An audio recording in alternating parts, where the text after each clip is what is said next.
Hey everybody, it's your buddy Beard Grizzly, and with all this talk about Destiny 2 lately, I'm just getting myself too hyped up. I feel like I'm slowly letting Destiny go before it's even gone. I have a ton of new theories on the way, and for a couple teasers, one is on Siva, and another on the Vex. That's all you get. For today though, let's take a look at CAYDE'S 6. I haven't really dug into his story that far on my channel, and I think it's about time we do. In particular though, I want to explore the idea that CAYDE and Andal Brask, whom was CAYDE's mentor in the previous Hunter Vanguard, may have had a part in the REEF Wars, or at least the tail end of it.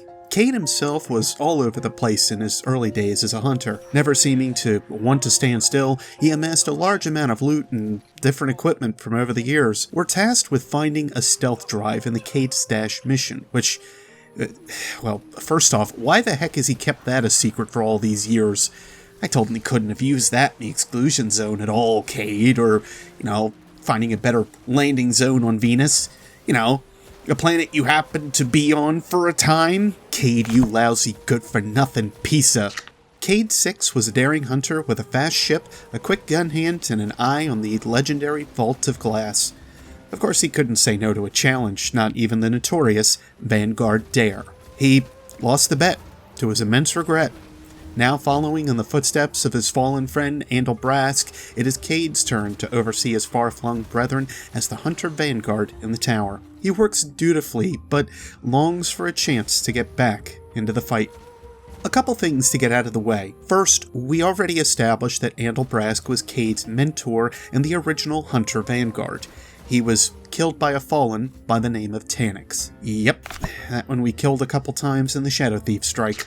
It is the lone wolf, once cornered, who has the worst bite. Taniks the Scarred, a mercenary known for the theft of Axor from the Prison of Elders and the murder of Hunter Vanguard Andal Brask, sells his services to any Fallen house willing to pay the right price. It is believed by the Fallen that he is undying, a living huntsman whose physical self is joined with a mix of technologies, each pilfered from legendary treasure troves.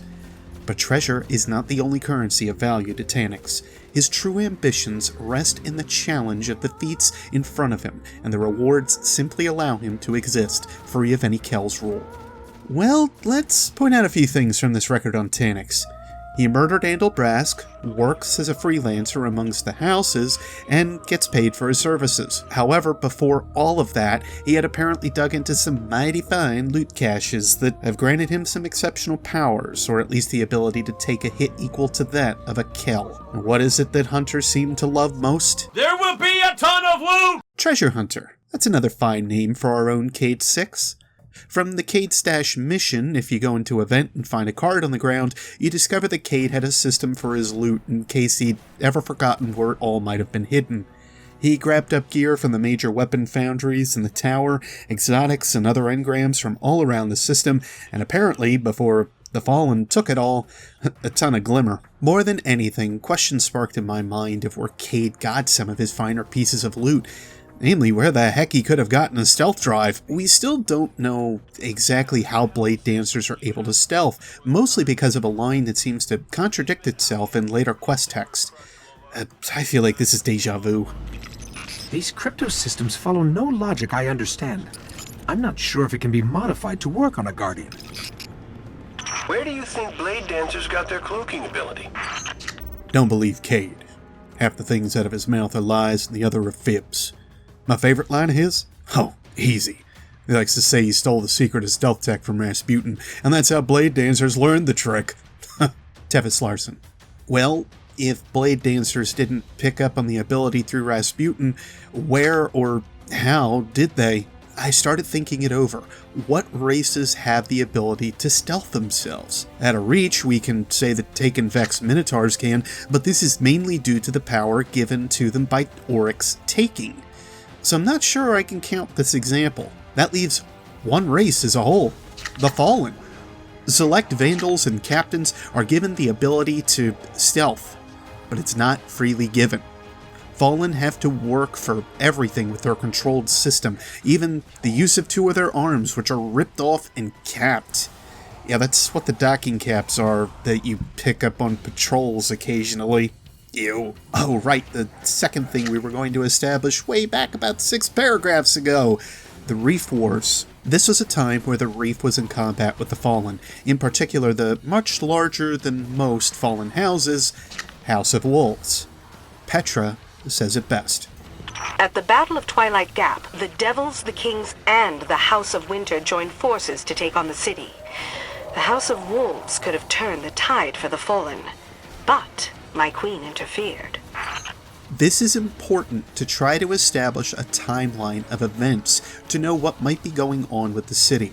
I've long held the thought that after the Battle of Twilight Gap, the Vanguard leadership had to be reworked and restructured, or at least to a point, since this was a battle that took many Guardian lives. Andal was the Hunter Vanguard, Ikora was promoted at one point or another to Warlock Vanguard, and Zavala was also appointed at one point or another, possibly after Saint 14 went missing after looking for Osiris, which was also after the Battle of Twilight Gap. That's a bit off topic though, so let's dial things back.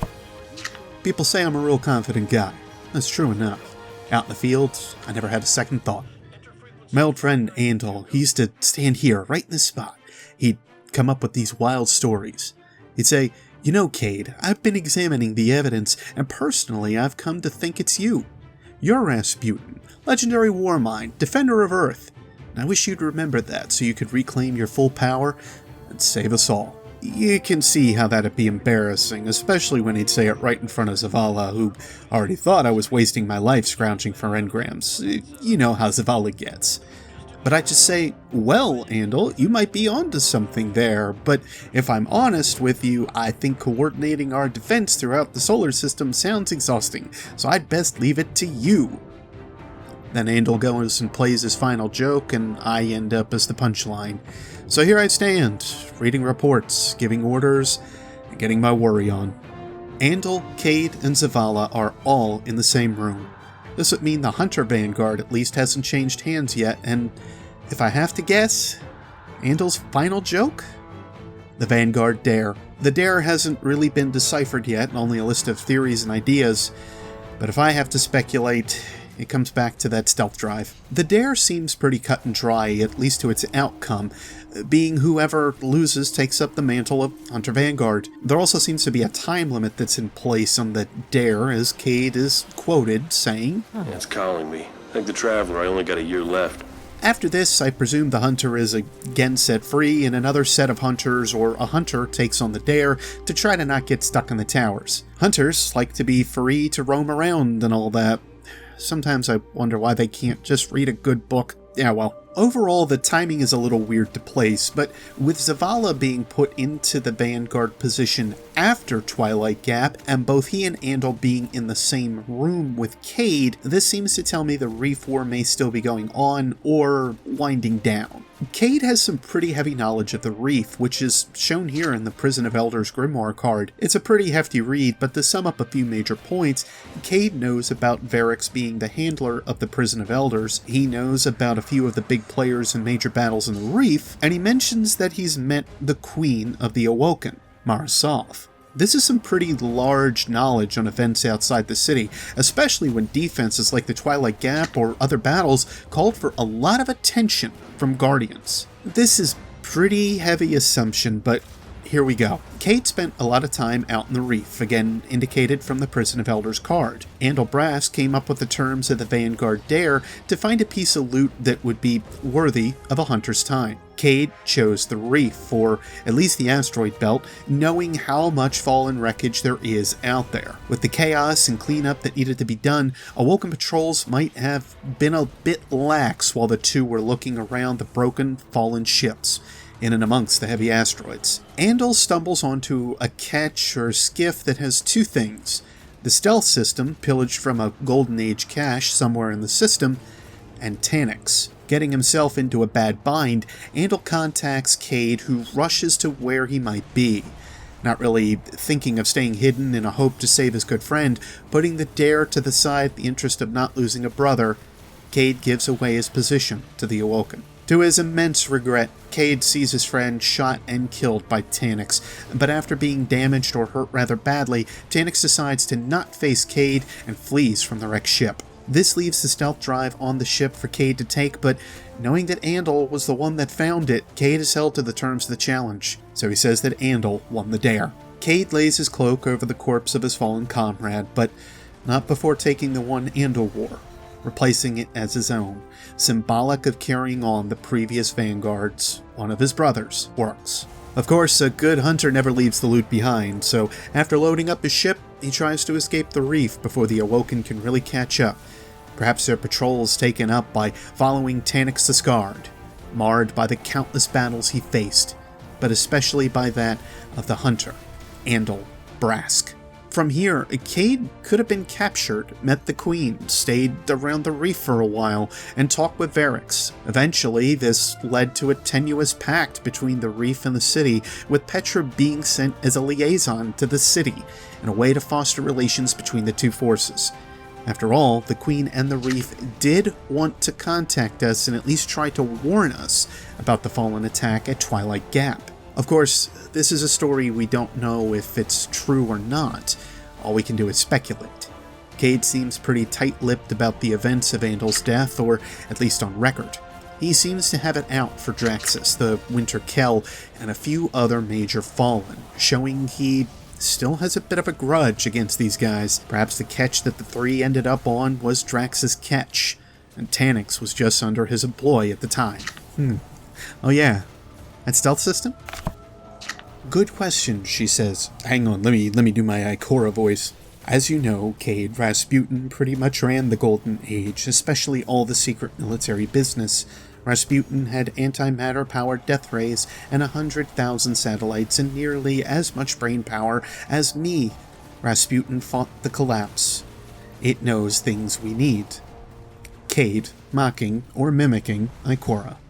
Taniks was simply another treasure hunter, out on a hunt to find technology littered about the system. One way or another, this stealth tech seems to have been adapted by the Fallen. Of course, it's unclear if they came from their homeworld with this power or not, but being the Fallen scrounged around for Siva and other equipment, being that Rasputin holds the codes to allow this technology to work, I'd guess it comes from our system and later modified to work on a single Fallen operative. Of course, the reef itself is littered with Golden Age technology and secrets that the Queen is keeping under wraps for her own reason, since the reef itself is just a bunch of Golden Age colony ships. With all of this equipment seemingly hidden from the grasp of interested parties like treasure hunters Cayde, Andal, and Taniks, how could they not dare to try? The reef holds a lot of secrets, some of which are buried under the Awoken's own skin. But that's a story for another day. In any case, I'm of course interested to hear your guys' thoughts on this. To me, Cayde would have had to have been close to Andal when he died, or someone else would have had to have been close to Andal and give Cayde his cloak. With Taniks being the one that ended Andal's life, I just wonder how else this could have happened. Speculate. Go for it. If you're not sure what to say down below, however, you can leave the phrase Vanguard Dare to show the bond that Cayde and Andal had to the bitter end. If you like this theory or disliked it, I'm sure you know where the buttons are for that, and subscribe to hear more theories like this one. If nothing else, thank you for listening and being here. I've been Beard Grizzly, and I'll see you next Spacetime Guardians. Take care.